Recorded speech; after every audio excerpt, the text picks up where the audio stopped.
안녕하세요. 저는 평소 사연을 들으며 육아 스트레스를 풀고 있는 애청자입니다. 사연을 듣다 보니 참 다양한 이혼 사유들이 있던데 저 역시 소개된 사연 못지않게 경악스러운 이혼 사유로 이혼하게 되어서 이렇게 사연을 보내봅니다. 저와 남편은 친구의 친구였어요. 그러니까 한 남자인 친구를 중심으로 남편은 친구의 초등학교 때부터 친구, 저는 그 친구의 고등학교 때부터 친구였어요.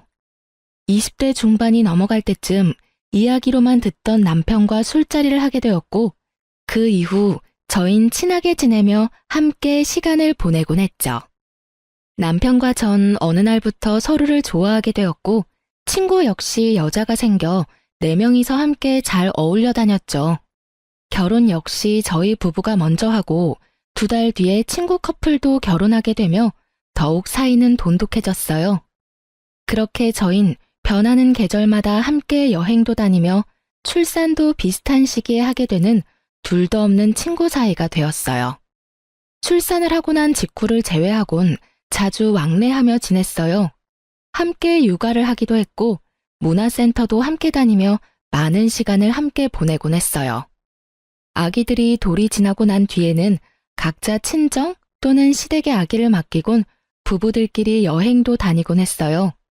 그런데 생각조차 하지 못했던 곳에서 문제가 생겨나더라고요. 그건 바로 남편의 행동이었어요. 그날도 아기는 시댁에 맡기고 부부 동반 여행을 떠났고 주변을 산책 겸해서 구경하고 있는데 벌 2마리가 주변을 맴돌기 시작했어요. 저와 친구의 아내는 소리를 지르며 호들갑을 떨기 시작했고 남편과 친구는 벌을 쫓아내기 바빴어요. 그런데 문제는 여기에서 일어났죠. 아니, 글쎄 친구는 그렇다 치고 남편까지 친구 아내 옆에 붙어 벌을 쫓아내고 있는 것이 아니겠어요? 친구야 자기 아내의 옆에서 벌을 쫓는 것이 당연했지만 내 남편이 친구 아내의 옆에 붙어 그러고 있는 것은 참 이상할 뿐더러 그 행동에 대한 서운함은 엄청나게 크더라고요. 제가 서운함의 남편을 보고 있으니 남편이 이렇게 변명을 하더군요. 아니, 그게 아니라 이쪽에 벌이 더 많아서 쫓다 보니 이렇게 됐네. 당신 괜찮아? 쏘이진 않았어? 이제 와서 걱정한다고? 그쪽에서 그렇게나 열심히 쫓아내놓고? 에이, 미안해. 내 맘 알지? 벌이 있는 쪽은 제 쪽이었는데도 불구하고 남편은 친구 아내가 있는 쪽에 벌이 많았다며 변명하더군요. 빠른 사과를 하는 남편을 보며 애써 서운한 마음을 억눌렀지만 알게 모르게 친구 아내를 챙기는 모습에 그 서운함은 점점 쌓여갔어요.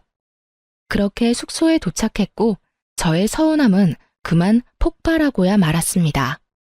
숙소에 도착한 저희는 역할 분담을 하기로 했고 남자들은 짐을 옮기고 여자들은 고기와 새우를 구우며 간단한 식사 준비를 하기로 했죠. 친구 아내와 저는 고기와 새우를 굽기 시작했고 갑자기 새우 껍질 파편 같은 것이 딱 소리를 내며 제 얼굴에 튀어버렸어요. 전 너무 놀라고 아파 악소리를 냈고 친구 아내는 다치진 않았지만 소리에 놀라 악 하고 소리를 지르더군요. 저희의 소리를 들은 남편이 달려와 상황을 대충 살폈고 사왔던 얼음을 봉지에 넣은 후 수건으로 감싸더군요. 전 당연히 저를 위한 것이라 생각했고 손을 내밀었어요. 하지만 그 얼음은 제가 아닌 친구 아내의 얼굴로 향했고 전 그 순간이 너무 당혹스럽더라고요. 하지만 저보다 더 당황한 친구의 아내가 멋쩍은 듯 자신은 다치지 않았고 제가 다쳤다며 얼음을 저에게 내밀었고 전 순간 기분이 팍 상하며 서운함이 폭발해버렸죠. 자기 눈에는 다친 내가 안 보여? 누가 봐도 다친 쪽은 나잖아. 진짜 미안. 순간적으로 너무 놀라서 그랬어. 그것도 변명이라고 해? 순간적으로 놀란 상황이었다면 더더욱 그 얼음은 내 얼굴로 왔어야지. 지의 얼굴이 아니라. 그게 진짜 미안. 순간 보이는 게 지혜씨 놀란 얼굴이라서 손이 먼저 나갔나 봐. 당연히 여보부터 챙겼어야 했는데 먼저 보인 얼굴이 지혜씨라서 나도 모르게 그만. 정말 미안해. 그 말도 정말 황당한 거 알아? 지혜만 소리를 지른 것도 아니고 나도 소리 질렀는데 어떻게 내가 아닌 지혜를 먼저 볼 수가 있어? 난 당연히 다쳤을 거라 생각했다니까. 아니, 그리고 생각해보니까 내가 마냥 미안하다고 하는 것도 이상하지 않아? 난 정말 지혜 씨가 다치고 당신은 괜찮은 줄 알았어. 너무 놀란 상태였고 그 순간 처음 보인 게 나랑 마주보는 자리에 있던 지혜 씨였으니까. 그래서 지혜 씨한테 얼음을 챙겨준 것뿐이야. 그게 그렇게 잘못된 행동이야? 당신이 이렇게 화낼 만큼? 당신은 지금 내 말을 하나도 이해하지 못했구나. 내가 왜 섭섭해하는지도 내가 왜 화가 났는지도 전혀 모르고 있고. 당신이 이런 사람인 걸 아니까 더 화가 나는 거야. 남 일이라면 그게 설사 나라도 이렇게나 관심이 없는데 오늘 당신 행동은 유독 거슬리잖아. 당신은 모르겠어? 당신 오늘 행동 이상한 거? 남편은 제 말에 아무 말도 못하더라고요. 저는 그 모습에 더욱 화가 났지만 더는 친구 부부 앞에서 심한 꼴을 보이고 싶지 않았기에 흥분을 가라앉히고자 방으로 들어와 버렸어요. 혼자가 되자 서러움이 복받쳐 눈물이 나기 시작했고 곧 주체할 수 없이 눈물이 나오더라고요. 그 순간 친구의 아내가 방으로 들어왔고 울고 있는 저를 보고선 괜히 자신이 미안하다며 저를 달래주기 시작했어요. 혜진아, 울지 마. 아, 괜히 나 때문에 내가 미안해. 네가 왜 미안해? 잘못은 내 남편이 했는데. 네가 미안해할 이유 전혀 없어. 그게 아니라 사실은 내가 요즘 우울증 증세가 좀 심해졌거든. 이유 없이 눈물도 막 나고 나쁜 생각만 들고 너무 무기력하고 그래. 그래서 아마 혜진이 네 남편이 날 더 신경 써주는 것 같아. 미안해, 혜진아. 아, 그래? 그랬구나. 전 이상했어요. 평소 섬세함, 다정함과는 거리가 멀어도 한참 먼 남편이 친구 아내가 우울증인데 이렇게까지 신경을 쓰는 것도 이상했지만 친구의 아내가 우울증이 심하다는 것까지 세세하게 알고 있다는 사실이 더욱 이상하고 이해가 되지 않았어요. 친구가 우울증 이야기를 하며 잘 챙겨달라고 했겠지 라고 생각해 보려고 해도 그 역시 말이 안 됐어요. 같은 여자이고 더 가깝게 지내는 제가 있는데 저에게도 말하지 않은 사실을 굳이 남편에게 말했을 리가 없었으니까요. 어떻게 생각을 해도 남편의 행동은 분명 이상했어요. 이상한 것 투성이었지만 기껏 기분 전환 겸 온 여행에서 더는 분위기를 망치고 싶지 않았고 그렇기에 사과를 하러 온 남편의 사과를 받아주었어요. 그렇게 분위기를 맞춰주며 나름 여행을 잘 마무리할 수 있었고 그날 이후 전 남편의 행동을 자세히 살피기 시작했어요. 남편에게 별다른 특이점은 보이지 않았고 변한 것이 있긴 했는데 저와 딸에게 더 신경을 써주며 더욱 잘 대하려고 노력한다는 것이었어요.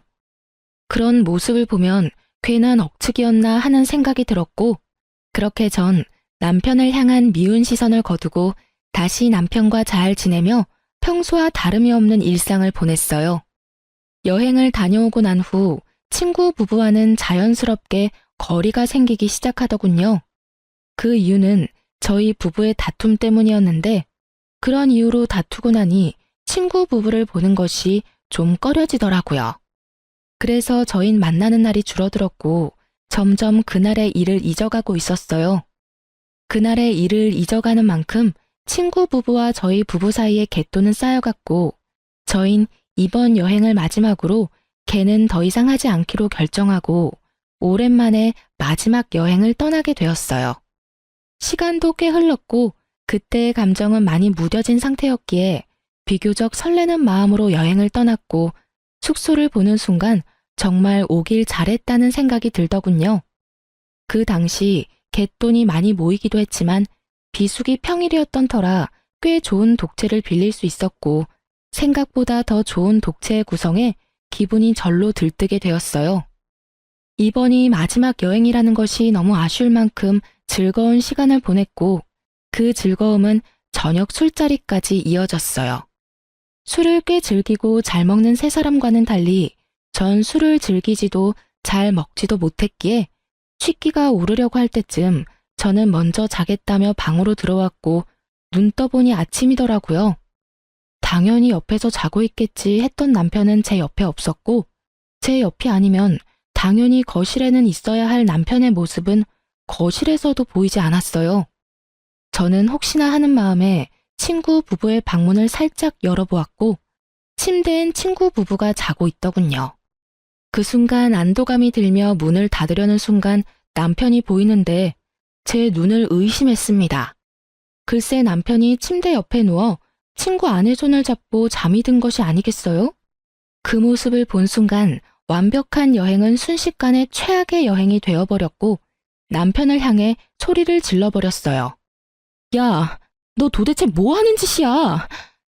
저의 고함에 세 사람은 누가 먼저라고 할 것도 없이 일어났고 다들 제가 왜 그러는지 사태 파악을 하느라 정신이 없어 보이더라고요.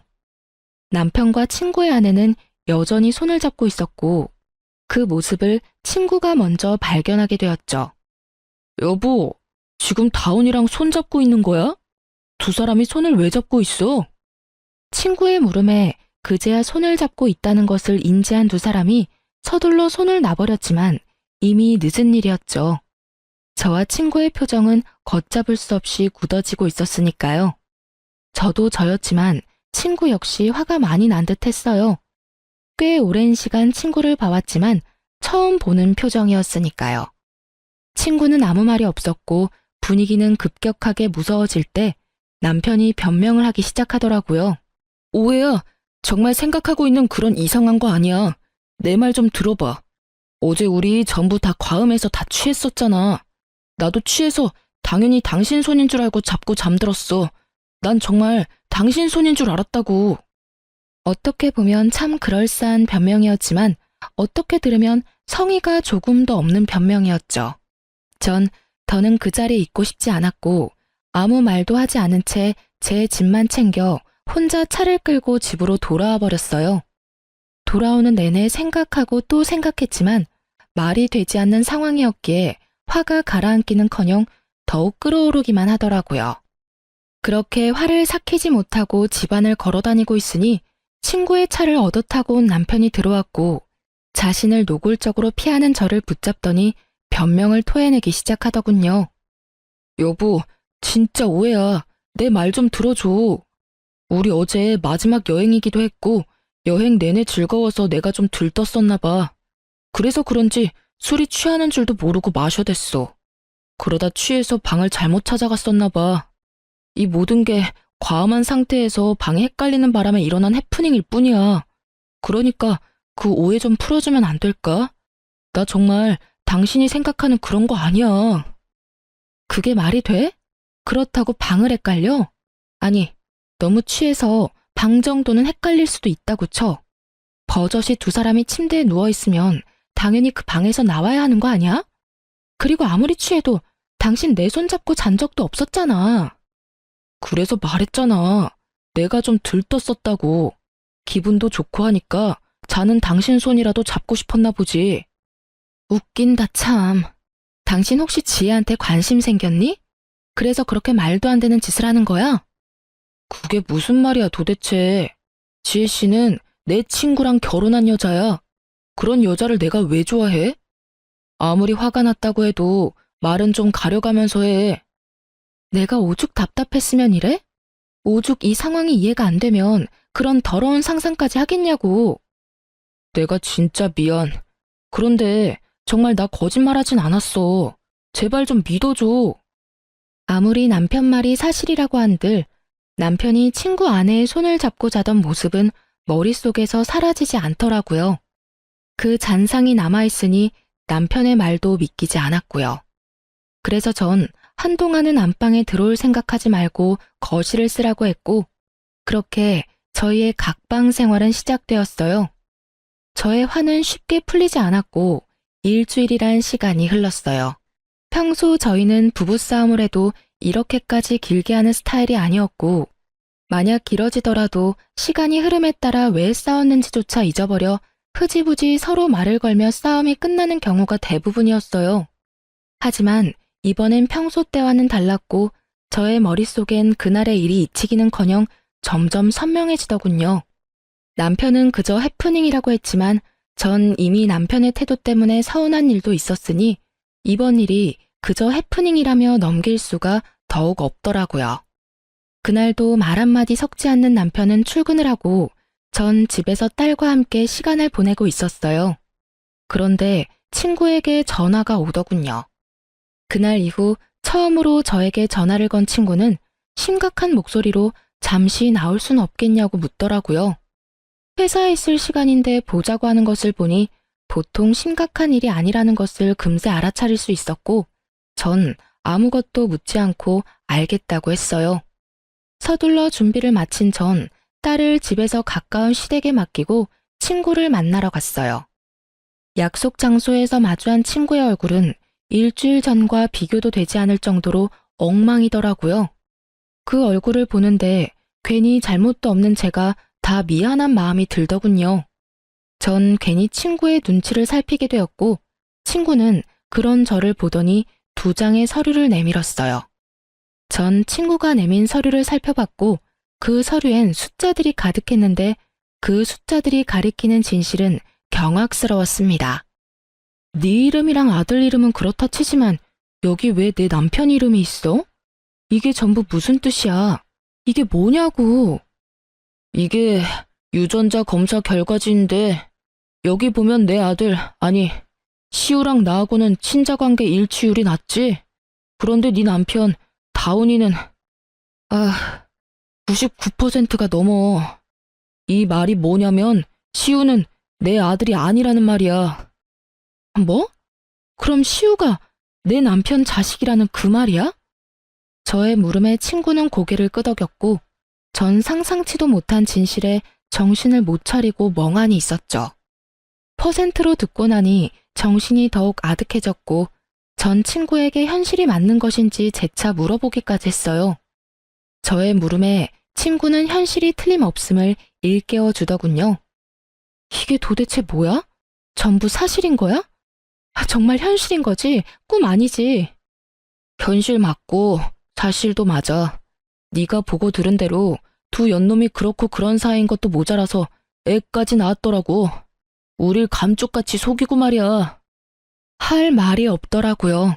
아니, 그간에 이상했던 남편의 행실들이 떠오르며 할 말을 잠시 잃었다는 게 더 정확한 표현이었어요. 전 할 말을 잃었고 그간 남편의 행실이 드디어 이해되기 시작했어요. 이런 사이이니 제가 앞에 있는데도 불구하고 상간녀를 챙겼고 술에 취해 정신을 놓고 상간녀의 손을 잡고 잠이 들었던 것이었어요. 전 그저 허탈함이 몰려왔고 그 허탈함에 웃음이 나더라고요. 그런 저를 보던 친구는 왜 이런 검사까지 하게 되었는지 설명하기 시작했어요. 처음엔 그저 시우가 당근 알레르기가 있다는 사실을 알게 됐고 그땐 그냥 신기한 우연이라고 생각했어. 그렇잖아. 제일 친한 친구가 당근 알레르기 있는데 내 아들도 당근을 먹더니 온몸에 두드러기가 나니까. 심지어 증상도 네 남편이랑 똑같았는데도 그런 쪽으로 생각도 안 해봤으니 그저 신기하다고만 생각했던 것 같아. 그런데 점점 이상한 거야. 지나치게 내 아내를 챙기는 모습도 그렇고 괜히 내 눈치를 보는 아내도 그렇고 이상하다 싶었는데 그날 두 사람이 손을 잡고 있는 모습을 보는데 의심이 확신이 되더라고. 그래서 그 새끼가 숙소에서 쓰던 칫솔이랑 쓰던 베개에서 머리카락 좀 챙겨서 의뢰했는데 결과가 이렇네. 이게 무슨 일이냐 도대체. 친구도 허탈한 듯 웃어버리더군요. 그런 생각은 했었어요. 어쩌면 남편이 친구 아내에게 약간의 호감 정도는 있을 수 있겠다고요. 정말 딱 그 정도까진 생각하긴 했었지만 이렇게 깊은 관계라곤 상상조차 한 적이 없었는데 제 앞에 닥친 현실이 너무 아프고 충격적이더군요. 친구 역시 충격이 컸다고 하며 말을 이어나갔어요. 앞으로 어떻게 해야 좋을까? 나 혼자 결정할 문제는 아닌 것 같아서 불렀어. 넌 어떻게 했으면 좋겠어? 어떻게 하면... 친구의 말을 듣는데 눈물이 나오더군요. 제가 울기 시작하자 친구 역시 울기 시작했고 그간 많이 힘들었는지 어깨까지 들썩이며 울기 시작하더군요. 울 만큼 운 친구와 저는 이야기를 나눴고 저희의 뜻은 같았어요. 저흰 두 사람을 용서할 마음도 이대로 편하게 살게 할 마음도 없었기에 계획을 세웠고 그 눈물의 계획은 곧바로 실행하기로 했어요. 일단 친구는 남편에게 빌려준 돈부터 돌려받기로 했어요. 그간 저도 모르게 적게는 50만 원, 많게는 300만 원. 이런 식으로 빌린 돈이 꽤 되더라고요. 입금 내역을 살펴보니 그 금액이 총 3천만 원 가까이 되더군요. 가족 같은 친구에게 빌려줬고 받을 생각도 없었다는 친구의 말을 듣는데 마음이 참 아프더군요. 너 미쳤어? 이렇게 큰 돈을 왜 빌려준 거야? 나야 집에 급한 일이 있다고 하길래 빌려줬지. 너도 알다시피 이런 일 알기 전까진 그 새끼가 나한텐 가족 같은 친구였잖아. 그러니까 그냥 빌려준 거지. 어차피 못 받는다고 생각하고 빌려준 돈이라 계산도 안 해봤었는데 3천만 원이라니. 사실 나도 좀 놀랐어. 아니 근데 이 새끼는 그럼 이 돈을 다 어디에 썼단 말이야? 집에는 이렇게 돈이 들 일이 전혀 없었는데 시댁도 마찬가지고. 그러게. 한참을 생각하던 친구는 불현듯 무언가가 떠오른 듯 짧은 탄성을 내뱉더니 저에게 돈이 어디로 갔는지 알려주더군요. 그 새끼 나한테 빌린 돈으로 내 아내한테 선물 사준 것 같아. 생각해보니까 빌린 시기에 맞물려서 아내한테 못 보던 명품백이 생겼던 것 같아. 나 진짜 바본가? 어떻게 그걸 지금 알 수가 있지? 그럴 수도 있지. 너나 나나 그런 쪽으로 어디 생각이나 했어? 그렇게 가깝게 지냈으니 당연히 믿어 의심치 않았지. 와, 진짜 이 새끼 대단한 개새끼였네. 정말 친구의 말대로 남편은 대단히 파렴치한 놈이더군요. 가족 같은 친구 아내와 바람을 피운 것도 대단한 짓인데 그 친구한테 빌린 돈으로 선물까지 사주다니. 정말 난놈은 난놈이다 싶더군요. 분노에 찬 친구는 당장 돈을 갚아달라고 문자를 보내고 난 후 자신이 증거를 충분히 모았다며 카톡 대화 내용, 함께 찍은 사진 등을 저에게 나눠주더군요. 친자 검사 결과지 복사본도 챙겨주었고요. 전 그 모든 증거를 잘 챙겨 시댁으로 향했어요. 딸을 데리러 가는 목적도 있었지만 더 큰 목적이 있는 시댁 방문이었어요. 평소 아버님은 입버릇처럼 이런 말씀을 하시곤 했어요. 어머님 역시 같은 생각이었고요. 둘 다 잘 듣거라. 부부 사이에 다른 건 몰라도 폭력, 외도는 사람이 해선 안 되는 짓이다. 폭력에는 언어폭력도 당연히 포함되고 외도엔 정신적인 교류도 포함되는 거란다. 혹시나 만에 하나라도 이런 짓거리를 하다 걸리는 날엔 그 누가 되었든 난 절대 용서하지 않을 테니 잘 새겨들어. 이런 당부를 남편뿐 아니라 저 역시 귀에 못이 박힐 정도로 들었던 터라 모든 사실을 일단 아버님과 어머님께 알리기로 한 것이었죠. 시댁에 들어선 저의 낯빛이 심상치 않음을 눈치챈 어머님은 저에게 무슨 일 있냐며 제 표정을 살피기 시작했어요. 아가, 무슨 일 있니? 표정이 너무 안 좋구나. 아버님 오시면 말씀드려도 될까요? 2번 말하기엔 제가 너무 힘들어서요. 그래? 네가 정 그렇다면 그렇게 하려무나. 일단 좀 앉아. 안색이 너무 안 좋아. 저를 소파에 앉힌 어머님은 아버님께 전화를 걸어 집에 일이 있으니 일찍 들어오라는 말을 전했고 얼마 지나지 않아 아버님이 들어왔죠. 급히 오신 듯 숨을 헐떡이는 아버님에게 어머님은 물을 한 잔 떠다 주셨고 전 그런 아버님 앞에 자리를 잡고 앉았어요. 그래, 무슨 일인지 말해보렴. 아버님, 우선 이것부터 좀 보세요. 아버님은 제가 내민 검사 결과지와 외도 증거들을 살펴보셨고 이내 충격이 크신 듯 눈을 감아버리시더라고요. 그러셨겠죠.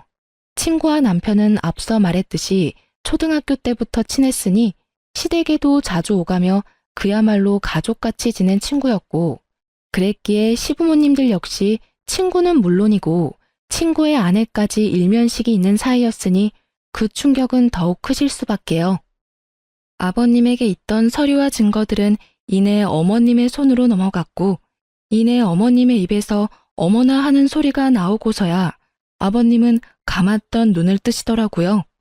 아버님은 일단 저를 안쓰러운 눈빛으로 바라보셨어요. 넌 괜찮니? 상처 많이 받았지? 괜찮다고 하면 거짓말이고 좀 힘들어요, 아버님. 어떻게 이런 일이 현실에서 일어날 수 있는지 사실 아직까지 믿기지도 않고요. 그런데 믿지 않기엔 이렇게나 증거들이 넘치니 참 암담하네요. 그래, 당연히 그럴 게다. 일단 다 여기로 불러야겠구나. 당사자들이 다 모여야 뭐든 할 수 있을 테니 그동안 넌 안방에라도 가서 좀 쉬려무나. 아니에요, 아버님. 전 여기서 그냥 앉아 있어도 충분히 편해요.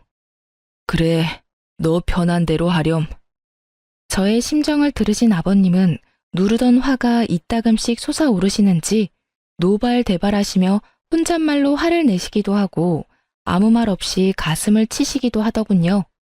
그렇게 화를 애써 삼키시던 아버님은 이내 전화를 걸어 이 사건의 당사자인 남편과 친구 부부를 시댁으로 불러 모았고 제일 먼저 도착한 것은 다름 아닌 남편이었습니다.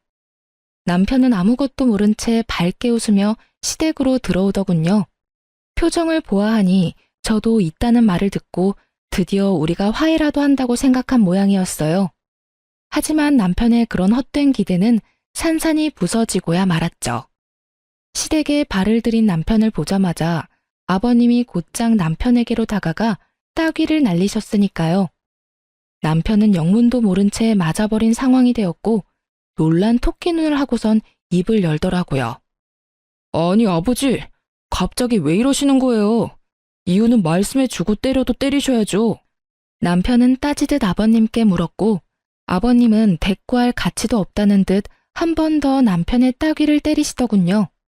상황이 이렇게 되자 남편은 드디어 상황이 범상치 않음을 깨달은 듯 입을 다물고 있었고 곧 시끄러워질 것을 예상하신 어머님은 품에서 곤히 자고 있는 손주를 안고서 방으로 들어가시더라고요. 아버님은 그제야 남편에게 소리를 고래고래 지르시며 참았던 화를 쏟아내시기 시작했어요. 너 같은 놈이 내 자식이라니 내가 부끄러워서 고개를 들고 다닐 수가 없구나. 내가 널 이리도 잘못 키운 줄도 모르고 남의 집 귀한 딸한테 장가를 보냈으니 이 죄를 어떻게 다 갚느냐 말이다. 네가 제정신인 거야? 아니, 인간은 맞는 게야?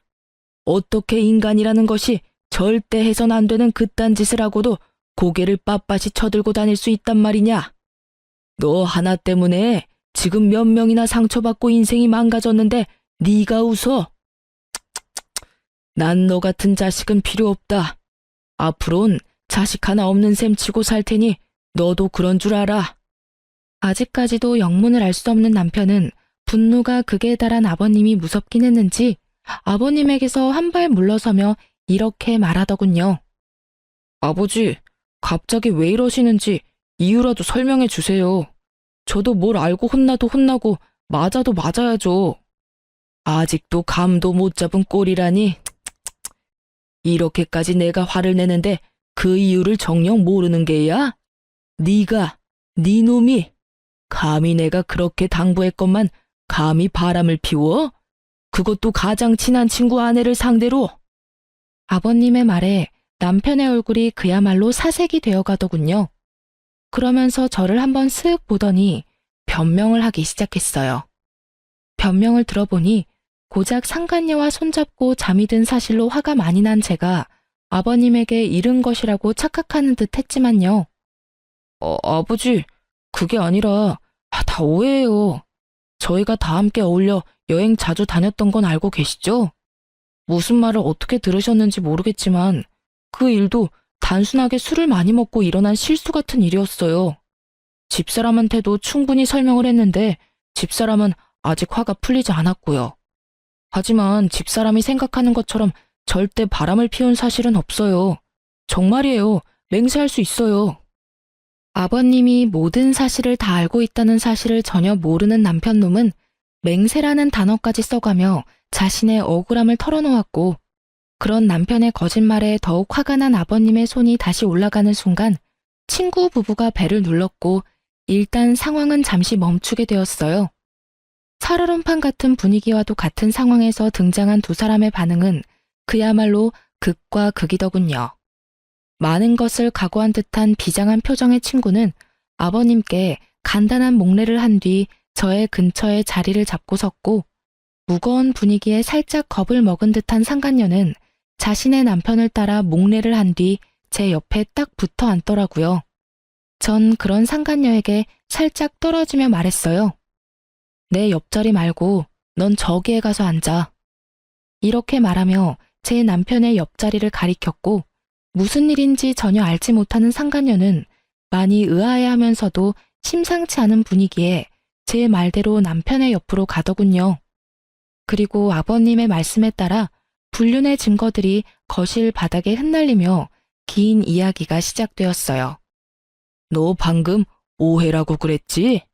이걸 보고도 그런 말이 나올 수 있는지 어디 보자. 아버님께서 나열한 증거들을 보던 두 사람은 동공이 흔들리기 시작했고 유전자 검사 결과지에서 한눈에 보기에도 알 만큼 심하게 동공이 흔들리더라고요. 그보다 더 확실한 외도 증거가 있음에도 불구하고 변명할 말이 있는지 남편과 상간녀의 입에서 변명의 말들이 쏟아져 나왔고 그 말들은 상황만 더욱 악화시킬 뿐이었어요. 그게 아니라요. 아버지, 저희가 처음부터 작정하고 그랬던 것이 아니라 어쩌다 보니 딱 하룻밤 실수였는데 아기가 덜컥 생겨버렸어요. 이미 생긴 아기를 없앨 수도 없는 노릇이었고 고민하면서 차일피일 미루다 보니 이미 늦었더라고요. 그래서 일이 이렇게 돼버렸어요. 네, 맞아요, 아버님. 처음부터 이러려는 건 아니었어요. 덜컥 임신을 해버렸고 어떤 것도 확신할 수 없는 상황이었어요. 시기가 비슷해서 그래서 단호하게 결정을 내릴 수도 없는 상황이 계속되다 보니 배가 불러왔고 고민이 길어지다 보니 출산까지 하게 됐어요. 그렇게 나와보니 시우가 이 사람 아들이더라고요. 정말 그럴 거라고 확신하고 낳은 아이가 아니었어요. 정말이에요. 이 무슨 납득이라곤 0.0001%도 되지 않는 저급한 변명인가요? 그러니까 애초에 외도는 저지른 것이 맞으나 아기는 어쩔 수 없이 낳을 수밖에 없는 상황이라 낳았다. 이 말인가요? 아니면 서로 정이 통한 것은 맞으나 친구 아기일 수도 있기에 낳았단 이 말인가요? 이 말이든 저 말이든 친구와 제가 가장 중요하게 여기는 외도 사실은 틀림이 없었고 아버님은 개똥 같은 변명에 크게 화를 내시곤 저와 친구에게 의견을 물어보더군요. 이 상황에도 변명이나 하는 꼴이라니. 그리고 그걸 말이라고 하고 있는 게야? 둘 다 어찌 이렇게 어리석고 한심한 게야? 어휴, 두 사람은 이 한심한 것들이랑 어떻게 할지 결정된 바가 있어? 있다면 앞으로 어떻게 할 계획인지 말해줬으면 하는데 말해줄 수 있겠나? 네, 아버님. 일단 전 이혼을 하려고요. 애도 있고 웬만해선 참고 살라는 말도 있지만 이 상황이 웬만한 상황은 아니니 도저히 참을 수가 없을 것 같아요. 그리고 상간녀 소송도 진행할 예정이에요. 아버님과 어머님껜 참 죄송해요. 정말 잘해주셨는데 이런 결정을 하게 돼서. 저 역시 이혼할 예정입니다. 이미 신뢰는 깨졌고 믿고 사랑했던 만큼 배신감이 커 더는 결혼 생활을 유지하긴 힘들 것 같아요. 저 여자와는 상관없이 제가 너무 불행할 것만 같거든요. 상간남 소송 역시 진행할 예정이고 다운이에게 빌려준 돈이 좀 있습니다. 3천만 원가량 되던데 처음엔 받지 않을 생각으로 빌려준 돈이었는데 알아보니 저에게 빌린 돈으로 이 여자에게 명품 선물을 해줬더라고요. 그래서 그 돈도 다 받을 예정입니다. 그래. 두 사람 뜻은 잘 알았다. 그럼 변호사를 선임해야겠지? 마침 내가 잘 아는 실력 좋은 변호사가 있으니 소개해 주겠네. 아버님께선 저 일 돕겠다고 작정을 하셨는지 변호사까지 소개해 주시겠다고 나섰고 남편과 상간녀는 분위기 파악을 하지 못했는지 반발을 하고 나서더군요. 아버지, 변호사라니요. 꼭 이렇게까지 하셔야 합니까? 저 두 사람이 아닌 제가 아버지 자식이잖아요. 그것도 하나뿐인 아들. 그런 저한테 꼭 이렇게까지 하셔야 합니까? 그래요, 아버님. 전 아버님의 세상이 둘도 없는 손자까지 낳은 여자라고요. 그런데 왜 혜진이 편만 들어주세요? 엄연히 이 집 장손을 낳은 건 저라는 사실을 이제 잘 아시잖아요. 그래요, 아버지. 과정이 어떻게 됐든 대가 끊길 뻔한 집에 떡하니 장손을 낳아준 여자라고요. 그러니 마음 좀 푸시고 저희 상황도 좀 이해해 주세요. 상황 파악은 전혀 하지 못하고 저런 말이나 하는 남편과 상간녀를 보는데 참 어이가 없더군요. 이 와중에 장손 타령이라니 인간의 탈을 쓰고 어찌 저리 뻔뻔할 수가 있었을까요? 다름 아닌 저와 친구가 떡하니 보고 듣고 있는 걸 잊었을 리 없을 텐데요. 오만 생각이 다 드는 그 상황에서 한 가지는 분명하더군요. 저 두 사람은 저와 친구에게 미안한 마음이 조금도 없다는 것을요. 그렇지 않고서야 모든 사실이 밝혀진 지금 저희에게 사과는커녕 미안하단 눈빛조차도 보내지 않을 리가 없었을 테니까요. 상황이 이렇게 되자 전 어떻게 해서든 두 사람을 나락으로 떨어뜨려 버리고 싶었어요. 남편을 너무 사랑했던 만큼 배신감 역시 엄청났으니까요. 아버님 역시 이런 제 마음을 100번 이해한다는 듯 부들부들 떨고 있는 제 손을 토닥여 주시면서 남편을 향해 호통을 치시더군요. 하나뿐인 아들? 내 말을 잊은 게야? 난 분명 너 같은 자식은 이제 없는 셈 친다고 하지 않았느냐? 다시 한번 말해주마. 오늘부터 넌 내 자식이 아니다. 즉, 연을 끊자 이 말이야. 그러니 자연스럽게 그 아이도 내 손주가 아니다. 아이라도 들이밀며 어떻게 해서든 나한테 비벼볼 생각이라도 하려 들거든. 쓸데없는 짓이니 괜히 아이만 더 불쌍하게 만들지 말란 말이다. 아버지, 그래도 제가 아버지 자식인데 연을 끊겠다니 그 무슨 어떻게 저한테 이렇게까지 매정하실 수가 있어요. 박다훈, 내가 이 이름을 지을 때 얼마나 행복했는지 넌 모를 거다. 그 행복했던 기억과 감정이 아직 내 마음과 머릿속에 남아있는데 내가 이렇게까지 할 땐 그만한 잘못을 네가 저질렀다는 생각은 못하는 게야? 아무리 제가 잘못했다고 한들 혜진이는 엄연한 남이고 제가 아버지 핏줄이잖아요. 핏줄이기에 이러는 것이다. 내 핏줄이기에. 난 네가 모든 사실이 밝혀진다면 적어도 혜진이한테 사과라도 할 줄 알았다. 비록 그것이 눈에 훤히 보이는 거짓 사과라고 하더라도 네가 최소한 사람 새끼가 맞는다면 네가 큰 배신을 한 혜진이에게 사과라도 할 줄 알았다 이 말이다. 그런데 넌 어떻게 했느냐? 혜진이를 보기는커녕 시종일관 어떻게 해서든 교묘한 수로 상황을 피해가려는 행동만 하고 내 눈치만 살피면서 내 마음만 풀어보려고 하지 않았느냐? 그제야 남편은 저와 친구를 바라보더군요. 여보, 미안해. 너한테도 내가 할 말이 없다. 그런데 정말 작정하고 두 사람을 속인 건 아니었어. 그것만은 믿어줘. 이때껏 아무 말도 없다가 기껏 한다는 말이 저 따위더라고요. 얼마나 어이가 없었으면 그 심각한 상황에 코웃음이 다 나더군요. 작정한 게 아니야? 정말 그랬다면 모든 사실을 알았을 때라도 두 사람이 만나지 말았어야지. 관계를 끊었어야지. 적어도 우리한테 그 정도 예의는 지켜줬어야지. 그 당연한 예의도 지키지 못했으면서 작정하고 속인 게 아니야. 넌 지금 그걸 사과라고 하며 그걸 변명이라고 짓거리는 거야? 할 말이 없으면 차라리 하지를 마. 그 편이 덜 비참해. 아니야. 정말 미안해. 진심이야. 진심이라는 남편의 말과는 달리 그 눈동자엔 어떠한 미안함도 담고 있지 않더군요. 그 눈빛을 보는데 절망감조차 느껴지지 않더군요. 친구 역시 저와 같은 마음인 듯 남편을 바라보는 눈빛에 기대라곤 찾아볼 수 없더라고요. 그런 남편의 눈빛과 저희 마음을 아버님 역시 알아채시곤 말하셨죠. 그걸 진심을 담아서 한 사과라고 하는 것이냐? 난 너를 이렇게 파렴치한 놈으로 키운 적이 없는데 네가 이렇게 컸다면 그 역시 내 탓이라고 생각한다. 그렇기에 더욱 난 너를 자식으로 받아들일 수가 없는 게야. 난 내 하나뿐인 자식을 보지 않는 것으로 자식을 잘못 키운 벌을 받을 생각이다. 네 엄마도 내 뜻을 따르기로 했고 그러니 더는 설득할 생각 말고 이 집에서 나가거라. 그리고 두 번 다신 이 집에 발도 들이지 말거라. 그렇게 상황은 마무리되었고 한동안 제 마음은 편치 않았어요. 아버님이 평생 아들을 보지 않는 것으로 자신 역시 벌을 받는다는 말이 가슴에 깊게 남아 마음이 참 아프더라고요. 평소 아버님이 남편을 얼마나 아끼고 사랑했는지를 누구보다 잘 알았기에 더욱 그 아픔이 크게 다가왔던 것 같아요.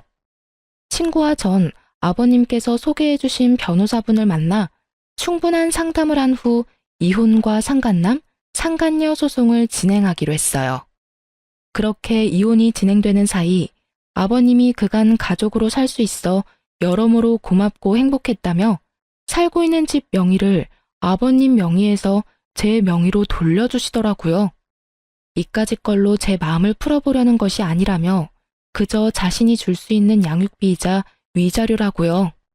혼자 딸을 키워나가는 것이 제가 예상하는 것보다 훨씬 힘이 드는 일이라는 걸 저는 알고 있었고, 그렇기에 전 그저 감사하다며 받았습니다.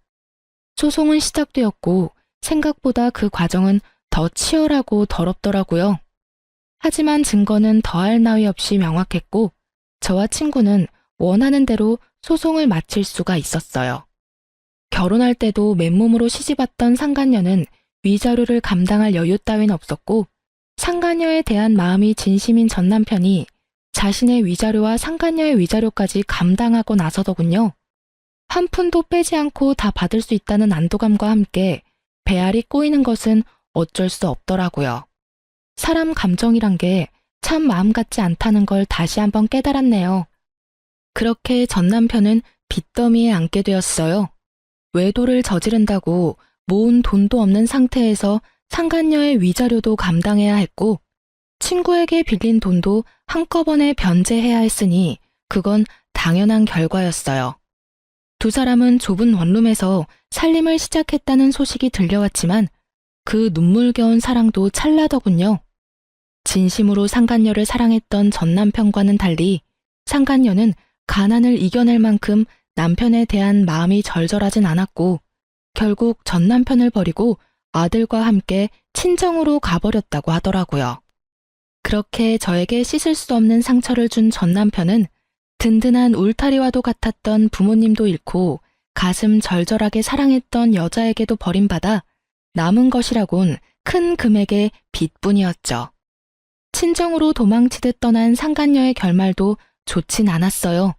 참 통쾌하게도 상간녀의 친정 역시 그런 파렴치한 행동으로 인해 이혼까지 당한 상간녀를 받아주지 않았고 전 남편에게 돌아갈 바엔 혼자 사는 것이 더 이롭다고 생각한 상간녀는 그 길로 지방 어디로 갔다는 소문만 무성할 뿐 정확한 행방을 아는 사람은 없었습니다. 다만 이따금 후회로 가득한 장문의 문자가 친구에게 오는 걸 보니 나쁜 마음은 먹지 않고 살고 있구나 정도는 알 수 있었죠. 전 육아로 인해 휴직 중이었던 회사로 복직하게 되었어요. 복직으로 인해 어쩔 수 없이 부모님의 도움을 받게 되었지만 부모님은 적적하던 참에 오히려 잘 됐다며 저를 보듬어 주시더라고요. 부모님께 참 여러모로 죄송하고 감사하네요. 집은 친정에서 가까운 곳으로 이사를 하게 됐는데 딸 때문도 있었지만 전 남편이 술에 취해 찾아온 적이 있어 서둘러 옮기게 됐어요. 전 시댁과는 연락하며 왕래하고 지내고 있어요. 자주는 아니고 가끔씩이지만 왕래할 때마다 두 분 다 저와 딸을 진심으로 아껴주고 계신답니다. 친구 역시 잘 지내고 있는 듯 하더군요. 아무래도 아직 과거가 떠올라 마음이 힘들어 예전처럼 자주 보진 못하지만 혹시나 못난 생각을 할까 하는 염려스러운 마음에 연락은 자주 주고받으며 지내고 있어요. 친구 역시 저와 같은 마음으로 저에게 자주 안부를 물어주고요. 딸이 크면 클수록 예상보다 큰 돈이 들더라고요. 그때마다 통 크게 집을 주신 전 시아버님께 얼마나 감사한지. 어쨌든 전 이혼한 것만 뺀다면 비교적 평범한 워킹맘처럼 잘 살아가고 있어요. 물론 딸이 더 잘하고 아빠와 함께해야 하는 행사에 참석해야 하는 날이 온다면 그땐 또 딸에 대한 미안함에 마음이 아플 테지만요.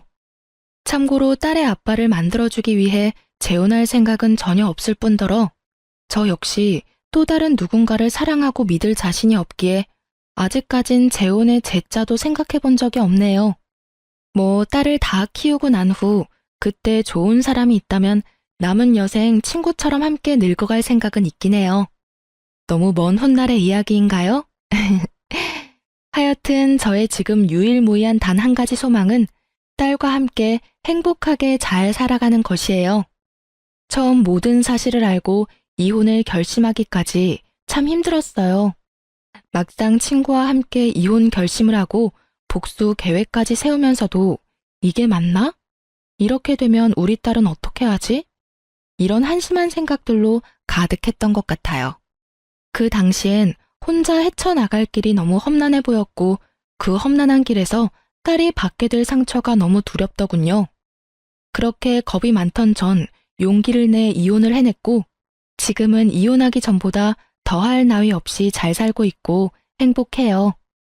그러니 남편의 잘못으로 이혼은 하고 싶지만 앞으로 남은 날들에 대한 두려움으로 망설이고 계신 분들께 말씀드리고 싶어요. 이혼이 정답은 아닙니다. 다만 여러분의 인생을 망가뜨리고 구렁텅이에 발을 담그면서까지 결혼 생활을 유지할 필요는 없어요. 저를 보세요. 그렇게 두려워하던 저도 이렇게 나름 잘 살아가고 있잖아요? 그러니 한 번만 용기를 내보세요. 여러분 인생은 소중하답니다. 그럼 저는 물러가 볼게요. 저의 긴 사연 들어주셔서 정말 감사합니다.